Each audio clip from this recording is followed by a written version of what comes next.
Boa tarde a todos.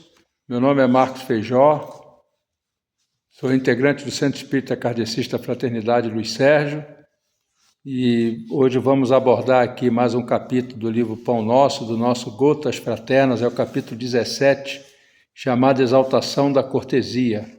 É muito interessante que esse livro, como nós já falamos e os outros colegas também já falaram nas outras Gotas Fraternas, ele trata do dia a dia de Jesus, das lições de Jesus com os apóstolos, normalmente muita coisa na casa de Pedro, né? Porque à noite eles se reuniam lá para jantar na casa da sogra do Pedro, né? Então, esse capítulo começa, né, com Jesus falando, vou ler rapidamente aqui um trechinho para a gente dar um início, né? À frente da multidão de sofredores e desalentados, relacionou o Mestre as bem-aventuranças, destacando com ênfase a declaração de que os mansos herdariam a terra. A afirmativa, porém, soou entre os discípulos de maneira menos agradável. Tal asserção não seria encorajamento à ociosidade mental se o Evangelho reclamava espíritos valorosos na sementeira das verdades renovadoras. Como acomodar a promessa com a necessidade do destemor? Se o mal era atrevido e contundente em todos os climas e posições, como estabelecer o triunfo inadiável do bem através da incapacidade de reagir, embora pacificamente? Então, assim, aí isso caiu sobre os discípulos, né? Como assim vamos dizer, um desencorajamento, né? Para enfrentar as situações, né? Porque a gente tem que remeter àquela época que os discípulos, Jesus escolheu 12 porque um era diferente do outro, né? E os discípulos eram pessoas rudes, a maioria, pessoas do povo, que passando por uma situação extremamente delicada lá, com a maioria deles eram judeus, com a dominação romana, todo mundo esperando revolta, né? Que era todo mundo revoltado, com pagar imposto para Roma.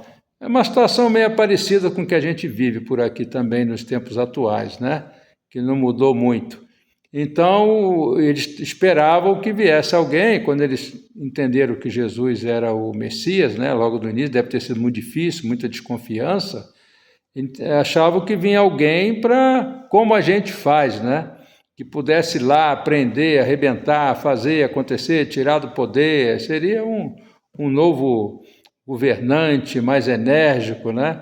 Não tinham entendido ainda o que Jesus veio fazer aqui, que era realmente nos implantar a lei do amor, né? Nos passar a lei do amor como referência para a nossa evolução espiritual, porque eles ainda estavam estigmatizados através da lei do olho por olho, dente por dente, né? Onde toda ação tinha uma reação igual e contrária, praticamente, né? Então, foi difícil no início para eles entenderem, né? No início deve ter sido muito duro, né? Depois, quando a gente vê aí a história dos discípulos na linha do tempo, vai vendo que com o sofrimento que eles tiveram, eles foram sendo burilados até que entenderam completamente a missão que eles vieram. Bom, então, Jesus ficou observando, estava aquele burburinho grande lá na casa da sogra do Pedro, Jesus olhando, com aquela expectação toda, né, para ver o que eles iam abordar. Aí, aqui na mensagem do Neo Lúcio, ele fala que o Judas foi o primeiro, né, que venceu o véu de respeito, que aureolava a presença do Mestre, e inquiriu: Senhor, por que atribuíste aos mansos a posse final da terra? Os corações acovardados gozarão de semelhante bênção? Os incapazes de testemunhar a fé nos momentos graves de luta e sacrifício serão igualmente bem-aventurados? Aí Jesus olhou, não falou nada, ficou aguardando mais alguém, que provavelmente ele já estava prevendo mais alguma abordagem, e Pedro também cobrou bom ânimo e perguntou: Sim, mestre, se um malfeitor visitar minha casa, não devo recordar-lhe os imperativos do acatamento recíproco? Entregar-me-ei sem qualquer admoestação fraternal aos seus delituosos caprichos, a pretexto de guardar a mansidão a que te referiste? O Cristo sorriu e falou calmo, né? Como fala aqui o Neo Lúcio, como nos escreve.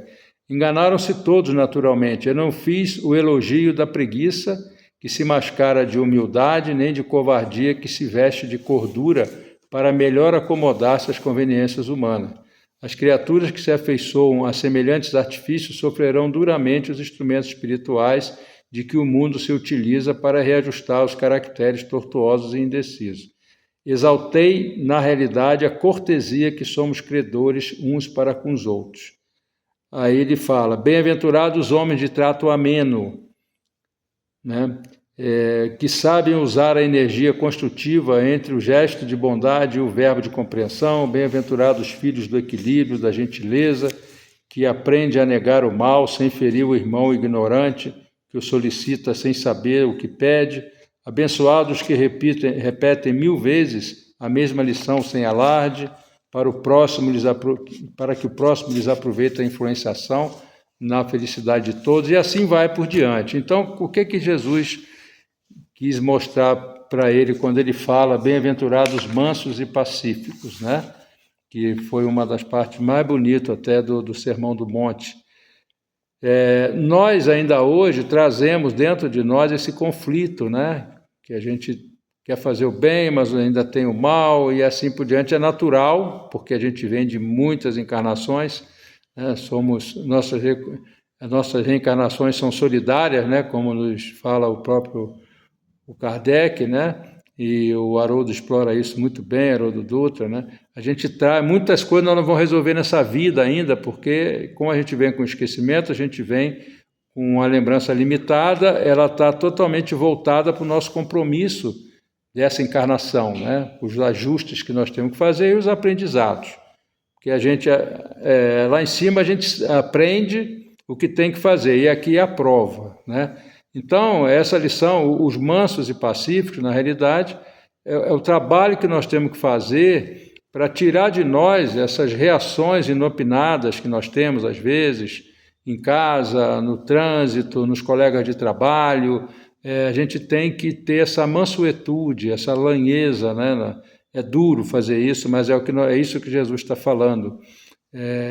Então, essa exaltação à cortesia, não a gente ser subserviente, mas não, a gente atender com paciência, com tolerância, com carinho, né? Com consideração a cada um, que cada um que nos busca, cada situação que nós temos, que chega até nós, são oportunidades para que a gente possa melhorar. Então, em suma, esse é o resumo dessa lição, que a gente possa cada vez mais, né?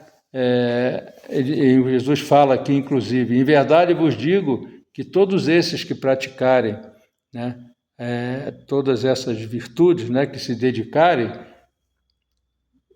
a eles pertencerá o domínio espiritual da terra, porque todo aquele que acolhe o semelhante dentro das normas do amor e do respeito é senhor dos corações que se aperfeiçoam no mundo. E esse é o destino da terra. Vão ficar aqui, né, agora na mudança planetária, todos os que conseguirem atingir esse estágio, né, de convivência pacífica, de respeito aos irmãos e que tiverem realmente desenvolvido o amor em seus corações. Fiquem com Deus, até a próxima.